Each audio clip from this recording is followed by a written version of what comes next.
আপনি কি জানেন ঠিক এই মুহূর্তে যখন আপনি আপনার ফোনটা স্ক্রল করছেন বা এই ভিডিওটা দেখছেন বা আপনি বাড়িতে বসে চা খাচ্ছেন, আপনার ঘরের পাশেই কেউ হয়তো আপনার দেশের বিনাশের একটা ছক কষছে আপনার পাশের বাড়িতেই। ভাবছেন আমি বাড়িয়ে বলছি বা একটা ভুলভাল কথা বলছি, তাই তো? একদমই না। বর্তমান আমাদের এই পশ্চিমবঙ্গে এসটিএফ সাম্প্রতিক দুজনকে গ্রেপ্তার করেছেন। শুভেন্দু অধিকারীকে মানে একটা পরিকল্পনা ছিল মানে হামলা করার, আপনি নিশ্চয়ই জানতে পেরেছেন। তাদের পরিচয় আর উদ্দেশ্য জানলে আপনার পায়ের তলার যে মাটিটা না একটু কেঁপে যাবে। মানে আপনি ভাববেন যে কি চলছে। এই যে দুজন, একজনের নাম হামিম মণ্ডল আর একজনের নাম হচ্ছে অর্পিতা সরকার। এরা কি শুধু একটা মানে হিমশৈলীর চূড়া, নাকি এর পেছনে আছে কোনো বড় কোনো শক্তি বা কলকাঠি? আজকের ভিডিওতে আমরা সেভ একটা নর্মাল খবর বলবো না, খবরের ভিতরে একটা যে ভেতরে কোর থাকে বা কঙ্কাল বলা হয় না মানুষের শরীরে, ওইটাকে আমরা বের করে আনার চেষ্টা করব। কেন আমেরিকা হঠাৎ করে পাকিস্তানের কে কোলে তুলে নিচ্ছে, আয় ভাই আয় এসো? কেন কেন আসিম মনি ভারতের বিরুদ্ধে এত মরিয়া? আর সবচেয়ে বড় প্রশ্ন, আমাদের এই পশ্চিমবঙ্গে এখন আন্তর্জাতিক সন্ত্রাসবাদের নতুন করিডোর কেন হয়ে উঠেছে? শেষ পর্যন্ত ভিডিওটা দেখুন, একদম স্কিপ করবেন না, কারণ এমন কিছু তথ্য জানাবো মেন স্ট্রিম মিডিয়া আপনাকে এত গভীরে বলবেন না। তৈরি তো? চলুন জানা যাক জিওপলিটিক্যাল আসল তথ্য। অনেক ডেটা রিসার্চ করে আমি আপনাদের সামনে তথ্যগুলো তুলে ধরার চেষ্টা করছি। আপনাদের একটু ভালোবাসা, একটা লাইক আর একটা ছোট্ট কমেন্ট, যদি আপনার দেশ এবং আমার রাজ্যকে ভালোবাসেন লিখুন জয় হিন্দ। চলুন শুরু করা যাক ঘরের ভিতরের খবর দিয়ে। বর্তমান পশ্চিমবঙ্গে স্পেশাল টাস্ক ফোর্স মানে এসটিএফ সম্প্রতি একটা বিশাল সাফল্য পেয়েছে, তা আপনি টিভিতে দেখেছেন। তারা ট্র্যাক করছিল ইন্টারনেটের কিছু ডিজিটাল ফুটপ্রিন্ট। ভাবুন একবার, আপনি অনলাইনে কি সার্চ করছেন, জামা কিনছেন কিংবা কোনো ঘরের জিনিসপত্র কিনবেন, কার সাথে একটা চ্যাট করছেন যাকে যাক বলা যায়, বা কারোর সঙ্গে কাউকে ফোন পেতে টাকা পাঠাচ্ছেন, এইগুলোর ওপর ভিত্তি করে ধরা পড়ে কিন্তু ভয়ঙ্কর একটা মডিউল। এই যে হামিম মণ্ডল আর অর্পিতা সরকার, এই দুটো নাম মনে রাখবেন। এরা স্রেফ অপরাধী নয়, এ হলো স্লিপার সেল, একজন জ্যান্ত উদাহরণ। কেন এই কথা বললাম? এবার স্লিপার সেল মানে কি? মানে অন্য দেশের হয়ে কাজ করছে আমার দেশকে মানে ফাটানোর জন্য, পরিষ্কার কথা। এরা কাকে টার্গেট করেছিল? বড় বড় রাজনৈতিক নেতার কনভয়, বিশেষ করে বর্তমান আমাদের মাননীয় মুখ্যমন্ত্রী শুভেন্দু অধিকারী মহাশয়ের পুরো মুভমেন্ট ওরা নজর করছিল। কেন? কারণ এরা জয়েস ই মোহাম্মদ মডিউলের অংশের একটা পার্ট এর মনে হচ্ছে। এখনও ডিটেলে খবরটা আসেনি, কিন্তু এটাই আমরা সন্দেহ হচ্ছে এসটিএফ। কলকাতা রাজপথ থেকে শুরু করে দিল্লির যন্তর মন্তর সবই ছিল এদের একদমই নজরে। সিজেপি যে প্রোটেস্ট করছিল সব কিছু ট্র্যাক করছিল। কিন্তু প্রশ্ন হলো, এদের টাকা বা ইনস্ট্রাকশন মানে ইনডিপ কে দেয়? এত খবর কি করে বা এত ফান্ডিং কি করে আসছে বা এত সাহস? তদন্তকারীদের দাবি অনুযায়ী উত্তরটা আপনার পুরো সোজাসুজি আমি আপনাকে বলতে পারছি, বর্ডার পাস করে চলে যাচ্ছে রাওয়ালপিন্ডিতে। মদত আসছে কিন্তু রাওয়ালপিন্ডি থেকে। এই ধরনের মডিউল কিভাবে কাজ করে জানেন? সেটা একটু বিস্তারিত আপনার বোঝা দরকার। প্রথমে হয় রেড কালাইজেশন, অর্থাৎ একদম মগজ ধোলাই, মানে মাথা ওয়াশ করে দেবে। সোশ্যাল মিডিয়ার কোনো গ্রুপ, কোনো একটা এনক্রাপ্টেড চ্যানেল বা কোনো ধর্মীয় রাজনৈতিক প্ল্যাটফর্মের আড়ালে চলে এই প্রসেস। প্রথমে ছোট ছোট ভিডিও, তারপরে ধীরে ধীরে ঘৃণা আর ক্ষোভ বাড়ানো হয় এই আমাদের দেশের আমাদের রাজ্যের মানুষের ওপরে। যে আপনি আমার ভিডিও দেখছেন, এই ছেলেটা শত্রু, এই লোকটা শত্রু, একে কিছু করবি না, মানে এমন ধরনের মাথা ওয়াশ, মানে বাবা ছেলের কাছে শত্রু করে দেবে, বুঝতে পারছেন? এবং ধীরে ধীরে ছেলে মেয়েদের একটা একাকত্ব মানে জিনিসটা ভুগিয়ে দেয়, একঘরে করে দেয় ওদের। কারণ সমাজে চাকরি এখন নেই, সেইভাবে আসেনি, সমাজে নিজের জায়গায় খুঁজে কেউ পাচ্ছে না, টাকা পয়সার অভাব, তাদেরকেই সবথেকে মানে যেটা হয় খুব কষ্টে আছে টার্গেট করা হচ্ছে। কারণ তাদের একটা পরিচয় বা উদ্দেশ্য দরকার এবং পকেটে টাকা। আর এই মডিউল ঠিক এই খালি জায়গাটাই পূরণ করে দিচ্ছে এবং বলে আরও সামনের দিনে পূরণ করার ভান করে। কেন বলুন তো? কারণ তারা জানে যে অ্যাক্টিভেশনটা দরকার, অর্থাৎ যাকে টার্গেট করা হচ্ছে তাকে ছোট ছোট করে কাজ করানো হোক, অল্প অল্প দেওয়া হোক, তারা পুরো অ্যাক্টিভ হবে।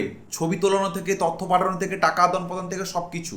শুরুতে বলা হয় এটা নিছক একটা রিসার্চ বা সার্ভে, আস্তে আস্তে বোঝানো হয় এটা গুরুত্ব কী আর শেষ ধাপ হলো অপারেশন, যেটা মানে আটকানো গেছে এই এসটিএফের মানে সাফল্যতে। তাই স্রেফ দুটো গ্রেপ্তারি নয়, এটার পেছনে গোটা নেটওয়ার্কের দরজা খুলে দেওয়া হয়েছে সূত্রমাত্র। আর এর পেছনে সবচেয়ে ভয়ঙ্কর জায়গাটা কথা জানেন? এর পুরো প্রসেসটা ঘটেছে আমার আপনার চোখের সামনে। আপনি যে মেট্রোতে করে যাচ্ছেন, যে বাসে করে যাচ্ছেন, যে অটোতে করে যাচ্ছেন, পাশেই আপনার বসে আছে এই মানুষটা, আর আপনি জানতে পারছেন না। পাশের ফ্ল্যাটে যে ছেলেটা থাকে, বা আপনার মেয়ের কোনো সহপাঠী থাকে, এমনকি অফিসের কোনো যদি আপনার কলিগস, যারা কেউ হতে পারে মানে অনেক দিনের চেনা বা অনেক দিনের লিঙ্ক, কিন্তু বলা যায় না, এদেরকে সবাইকেই সন্দেহ করতে হবে। কারণ কে কখন কিভাবে কোন দিকে কিভাবে জড়িয়েছে কেউ জানে না কখন। কারণ আপনি এই দুজন মানুষকে দেখুন, এরা কলকাতায় থাকতো, ভাবতে পারছেন এবার কোন জায়গায় পরিস্থিতিটা গিয়ে পৌঁছেছে, কেন তারা এইগুলো করছে। এইখানে আসছে জিও পলিটিক্যালের আসল খেলা। দেখুন, হামিদ বা অর্পিতা স্টেপ দাবার বোর্ডের একটা পেয়াদা বা প্রথম চাল, মানে সৈন্য হয় না সামনে থেকে যেমন চট গুটিগুলো, সৈন্য, পুরো সৈন্যর মতো। এদেরকে সরিয়ে দিলে বা গ্রেপ্তার করলে মূল সমস্যা কিন্তু মিটবে না। মিটবে কি করে? আসল খেলোয়াড় বসে আছে পাকিস্তানের আর্মির ভেতরে বা পাকিস্তানের ভেতরে। তাই আমাদের বুঝতে হবে আসিম মুনির বাধ্যবাধকতা ঠিক কী। পাকিস্তান অর্থনৈতিক আইসিইউতে মানে বৈদেশিক মুদ্রার ভাণ্ডার তলানিতে পুরো ঠেকে গেছে। আমি আগের ভিডিওতেই বলছিলাম, মুদ্রাস্ফীতি আকাশ ছুঁয়েছে, আর দেশটা বারবার আন্তর্জাতিক মুদ্রা তহবিলের কাছে মানে মানে শেষ লোকের কাছে হাত পাচ্ছে, চায়না, আমেরিকা। কিন্তু তাদের সেনাবাহিনী তাদের বিলাসিতা কিন্তু ছাড়ছে না। আপনি দেখবেন পাকিস্তানের আর্মিরা নিজস্ব সাম্রাজ্য ব্যবসা করে ফেলেছে একটা। কেউ রিয়েল এস্টেট, কেউ সিমেন্ট কারখানা, কেউ আবার মানে বড় বড় ব্ল্যাঙ্কার তৈরি করছে, বা কেউ বা আবার নিজের একটা বিজনেস বড় বানিয়ে ফেলেছে। এই সাম্রাজ্যকে টিকিয়ে রাখতে হলে তাদের প্রয়োজন কি? এমন একটা শত্রু বা এমন একটা যুদ্ধ ব্যবস্থা যা দেখিয়ে তাদের নিজেদের অস্তিত্ব বা আর বাজেটের এই বরাদ্দকে টিকে রাখতে পারে। আর ভারতের বুকে অশান্তি ছড়ানো ছাড়া তাদের কাছে আর কোনো সস্তা অপশান নেই। পাশের দেশ তো ভারত, তো চুপচাপ থাকে, তো একটু ওখানে খুঁজে দেই না, তো হলেই তো হয়ে যাবে না। কিন্তু ওই ভারত আর এই ভারত নেই। বর্তমান ভারত কিন্তু ডিফেন্সিভ হয়েছে। আর ওই আসিম মুনিও জেনে গেছেন যে যেদিনকে ভারতে হামলা বন্ধ হবে, সেদিনকে কিন্তু পাকিস্তানের মানুষ সেনাবাহিনীকে প্রশ্ন করবে যে তোদের কাজটা কি? আমরা না খেয়ে আমরা এত কষ্ট করে আছি, আমাদের ইকোনমি কোনো গ্রোথ হচ্ছে না, আর্মি ফান্ডে পাকিস্তানকে এত এত টাকা দিচ্ছে কেন? কারণটা কি? তার মানে এটাই কি পাকিস্তান আমাদের দিকে হামলা করবে? এটা তো কাজ নয়। কারণ আমাদের কি আর্মি, ইন্ডিয়ান আর্মি কি সবসময় পাকিস্তানকে হামলা করে? তা না। এখানে ব্যাপারটা বুঝবেন, পাকিস্তানের জাতীয় বাজেটে একটা বড় অংশ চলে যায় সামরিক খাতে, মানে ডিফেন্সে, মানে বড় অংশ। অর্থাৎ দেশের সাধারণ মানুষ আটা, বিদ্যুৎ, মানে ট্রেনের লাইনের মানে পাশে মানে লাইনে এগুলো দাঁড়ায়। এই ধরনের এই যে মানে ব্যালেন্সিং সেনাবাহিনীতে সবচেয়ে বড় দুর্বলতা হয়ে গেছে। আর এই দুর্বলতাকে ঢাকানোর জন্য একটা বাহ্যিক শত্রু বা ভারত বিদ্বেষ একটা ন্যারেটিভ মানুষেরকে ভুলিয়ে রাখে। সবাইকে, পাকিস্তানের মানুষদেরকে পাকিস্তানের আর্মিরা দেখাচ্ছে আমরা এটা করব, আমরা পেটে না খেয়ে থাকি, কিন্তু আমাদের পাশে শত্রুকে বা আমরা বাঁচতে দেবো না, আমরা শত্রুকে পুরো দাপিয়ে রাখবো। এটা কোন কথার কথা? আপনি বলুন। ইতিহাস সাক্ষী, যতবার পাকিস্তান ভেতরে অর্থনৈতিক সংকট চরম উত্তেজনা হয়েছে, ততবারই সীমান্তে উত্তেজনাটা বেড়ে গেছে। এবং এটাই কিন্তু ব্যাপার। আর এটা কোনো কাকতালীয় নয়, আমার কথা নয়, আপনি সার্চ করে নেবেন গুগলে, পুরো প্যাটার্ন দেখতে পাবেন। বুঝতে পেরেছেন? এবারে আসি আসল ভিলেনের কথায়। কে? আমেরিকা বলতে পারে।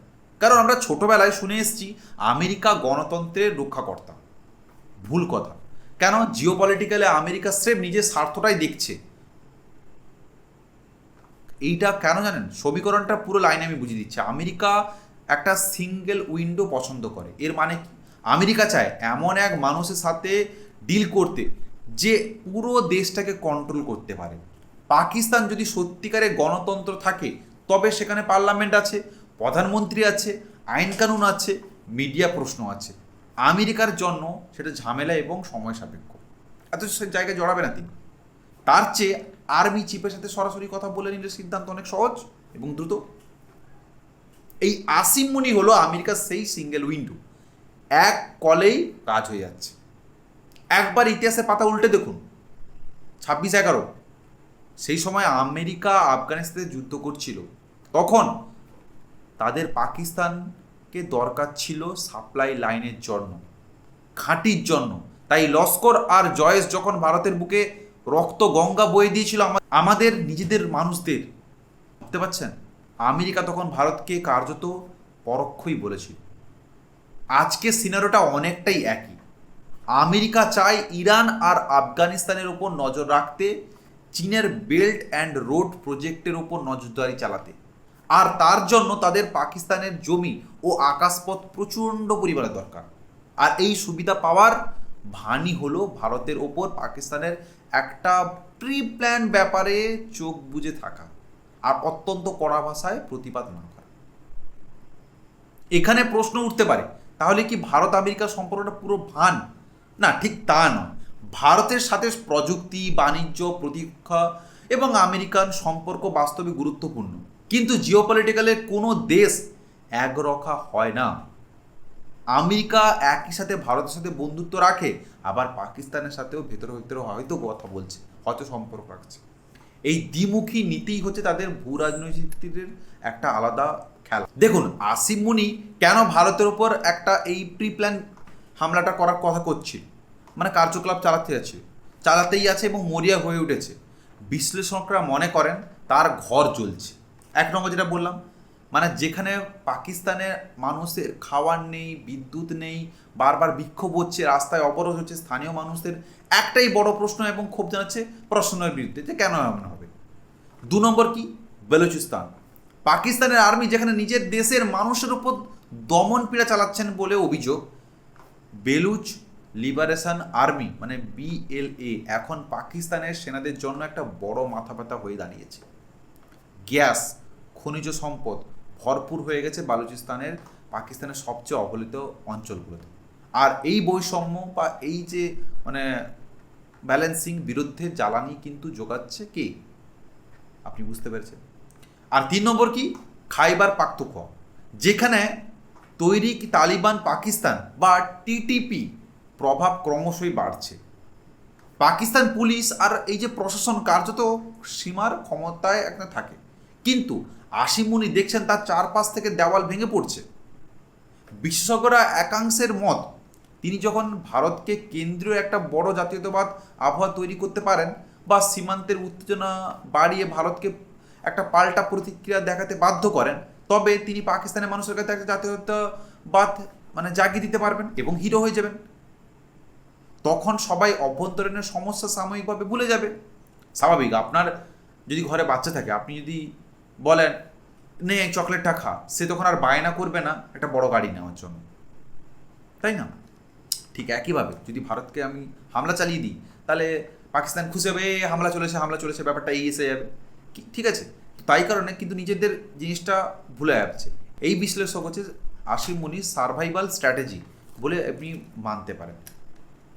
কিন্তু এবার আসি সেই ঘটনায় যে পুরো সমীকরণটা বদলে গেছে। মনে করা হয় অপারেশন সিন্ধু, এতদিন পাকিস্তান একটা জিনিসের নিশ্চিত ছিল, পাকিস্তানের এই যে ধোলাপনা মানে বলতে পারেন প্ররোচনার পরেও ভারত ডিপ্লোমেসিক এবং বিবৃতি দিয়েই থেমে যাবে, সেটা কিন্তু ভেবেছিল। অপারেশন সিন্ধু সেই পুরো ধারণাটাকে ভেঙে দিয়েছে, একদম বলে দিয়েছে ভারত প্রতিরক্ষা মহলে অনেক বড় জায়গায় পৌঁছে গেছে এবং ভারত সেই ভারত নেই যে চুপচাপ হয়ে যাবে। ভারত এখন পুরো অ্যাকশন করতে জানে। এই অপারেশনের সবচেয়ে গুরুত্বপূর্ণ বার্তাটা ছিল সন্ত্রাস আর যুদ্ধের মধ্যে কোনো আলাদা কোনো লাইন থাকবে না। মানে বর্ডার পেরিয়ে মানে সন্ত্রাসী হামলা হলে তার যোগ্য জবাব সীমান্তে বসে থেকে সেনার ওপরে নয়, সেখান থেকে সন্ত্রাসের গোড়ায় গিয়ে ধ্বংস করা হবে। এটা পাকিস্তানের জন্য একটা বিশাল কৌশলগত ধাক্কা ছিল, কারণ এতদিন একটা মানে নন স্টেট অ্যাক্টর বা বেসরকারি জঙ্গি সংগঠনের আড়ালে লুকিয়ে থাকতো সবাই, বলতো এটা আমাদের সরকারি নীতি নয়, এটা স্বাভাবিকভাবে স্বাধীনতাভাবে কাজ করে না, এরা নিজেরা কাজ করে, মানে পাকিস্তানের লোকেরা বলতো। কিন্তু এই অপারেশন সিন্দুর হওয়ার পর সেই লুকোনোর জায়গাটা কিন্তু পুরো সংকুচিত হয়ে গেছে।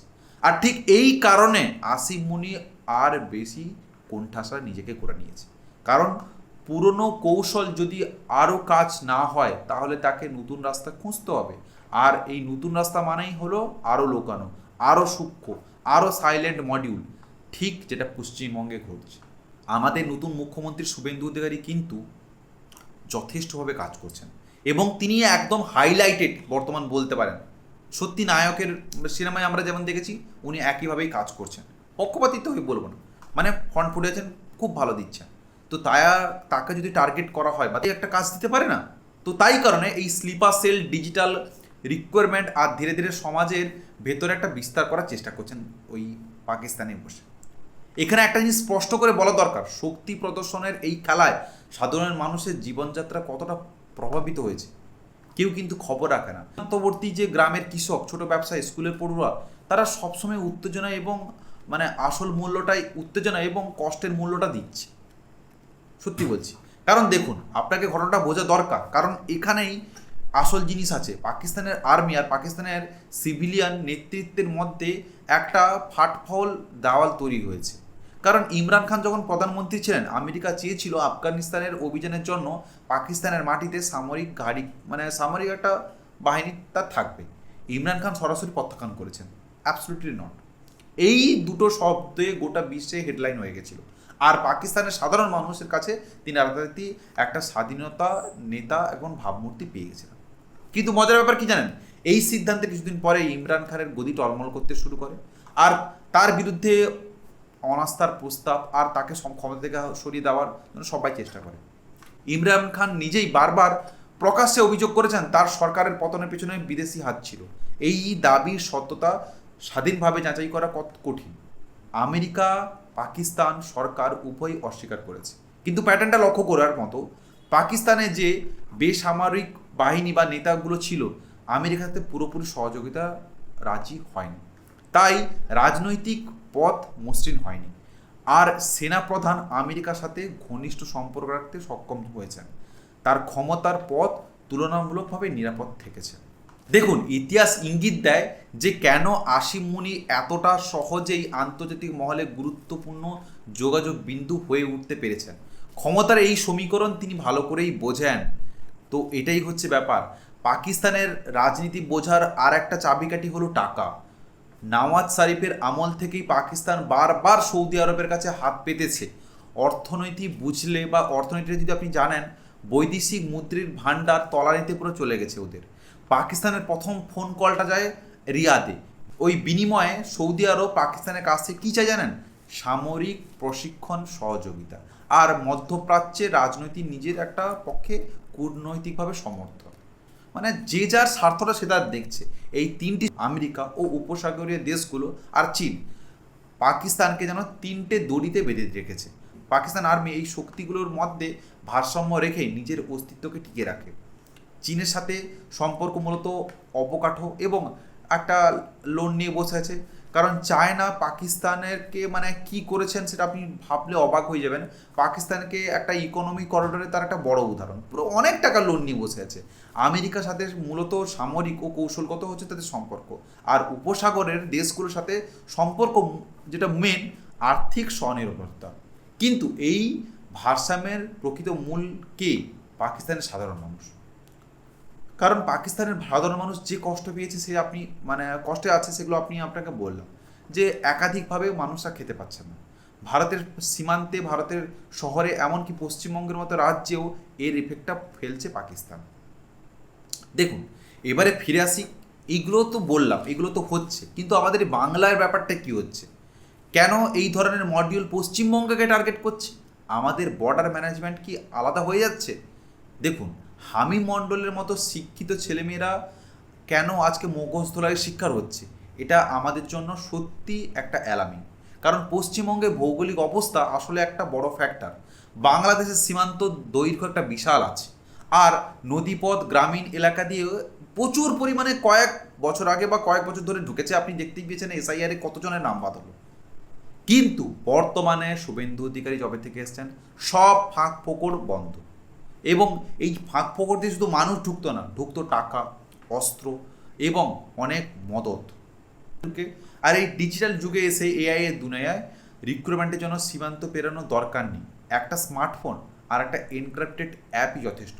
এই কারণে আজকাল টেররিস্ট মডেল গুণান্তবর্তী জেলায় সীমাবদ্ধ থাকছে না, ছড়িয়ে গেছে পুরো শহরে এবং আপনার শহরে। জিওপলিটিক্যাল যখন আপনার দোরগোড়ায় করা নাড়ছে, তখন স্রেফ দর্শক হয়ে থাকতে পারেন না আপনি। এই ভিডিওটার আসল উদ্দেশ্য আপনাকে ভয় দেখানো নয়, আপনাকে সজাগ করা। পাকিস্তানের অভ্যন্তরীণ সংকট থেকে মনোযোগ সরাতে সীমান্তবর্তী রাজ্যগুলিকে মাটিকে ব্যবহার করা হচ্ছে। তাই নিরাপত্তা বিশেষজ্ঞরা মনে করেন আর আমেরিকা তার দূর থেকে যে দক্ষিণ এশিয়ার নিয়ন্ত্রণ করবে কৌশলগত, তার নিজের স্বার্থটাই তারা নিজেরাই বুঝছে, চাইছে নিরাপত্তা বিশেষজ্ঞরা বলেই মনে করছে। আর আমেরিকা তারা দূর থেকে দেখছে যে দক্ষিণ এশিয়াতে একটা নিয়ন্ত্রিত অস্থিরতা কৌশলগত স্বার্থের আমাদেরই পক্ষে যায়, তাই না? আর আপনার কি করণীয় একজন সাধারণ মানুষ হিসেবে? আমাদের করণীয় প্রথমত ডিজিটাল সচেতনতা। আপনার ছেলে মেয়ে বা পরিবারের কেউ হঠাৎ করে যদি কোনো অচেনা থেকে ফোন নাম্বার আসে বা অচেনা কোনো গোষ্ঠীর সঙ্গে কথা বলছে বা জানতে পারেন বা কোনো চ্যাট করছে, কোনো ভুলভাল অ্যাপে ইনস্টল করছেন, হঠাৎ পরিবর্তন আসে, সেটা লক্ষ্য রাখুন। দ্বিতীয়ত, সন্দেহজনক কোনো কার্যকলাপ দেখলে স্থানীয় প্রশাসনীয় বা স্থানীয় পুলিশকে আপনি জানতে পারেন। দেখছেন আপনার পাড়ায় কোনো কিছু লোক নতুনভাবে ঘুরছে বা কোনো কিছু আপনার একটু অকওয়ার্ড ফিল হচ্ছে, আপনি জানেন। আর 3 নম্বর, গুজব বা মূলক সোশ্যাল মিডিয়া থেকে কখনো দেখবেন না, কখনো ফলোয়ার করবেন না। সঠিক তথ্য জানবেন, সঠিকভাবে থাকবেন। ভিডিও শেষে একটাই কথা মনে রাখবেন, আমাদের দেশের নিরাপত্তা সংস্থাগুলো প্রতিদিন সফল হতে পারছে, কারণ ওনারা কিন্তু সবসময় চেষ্টা করছে, তা আমরা দেখতে পাচ্ছি। জঙ্গি মডেলগুলো সফল হতে মাত্র একদিন, তারা 100 বার হেরে গেলেও সমস্যা নেই, একবার সফল হলেও কিন্তু আমাদেরই ক্ষতি হয়ে যায়। আজ আসিম মুনি নিজের অবস্থান সুরক্ষিত রাখতে আমেরিকা, চীন এই দুটো শক্তির উপর পুরো হাত মানে মানে নির্ভর করে আছে। কিন্তু ভারত আজ আগের থেকে অনেকটা বেশি প্রস্তুত এবং সক্রিয়। কূটনৈতিক স্তরে চাপ তৈরি করার জন্য প্রতিরক্ষা ক্ষমতা কিন্তু তিনি অনেকটাই বাড়িয়েছেন। তাই কারণে একটাই কথা বলবো আপনাদের, আমরা ঘরের ভিতর থাকলেও আমাদের লড়াই কিন্তু আমাদের সমাজকে ঠিক করতে হবে। তাই কারণে এই হামিম অর্পিতাদের মতো মগজধোলাই শিক্ষা যাতে কেউ না হয়, সেটা আপনি কিন্তু দেখবেন। সেটা কিন্তু আমাদের নিজেদেরকেই সচেতন থাকতে হবে।